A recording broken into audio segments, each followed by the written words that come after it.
بہت مصروف رہنا بھی خدا کی ایک نعمت ہے۔ بہت مصروف رہنا بھی خدا کی ایک نعمت ہے۔ ہجوم دوستاں ہونا، کسی سنگت کا مل جانا،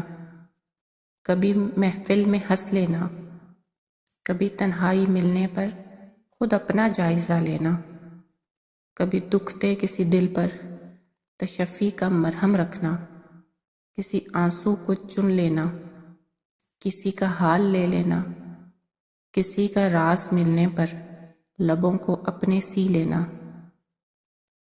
کسی بچے کو چھو لینا، کسی بوڑھے کی سن لینا، کسی کے کام آ سکنا،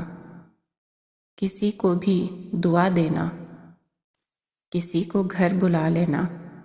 کسی کے پاس خود جانا، نگاہوں میں نمی آنا، بلا کوشش ہنسی آنا، تلاوت کا مزہ آنا، کوئی آیت سمجھ پانا، کبھی سجدے میں سو جانا، کسی جنت میں کھو جانا، خدا کی ایک نعمت ہے۔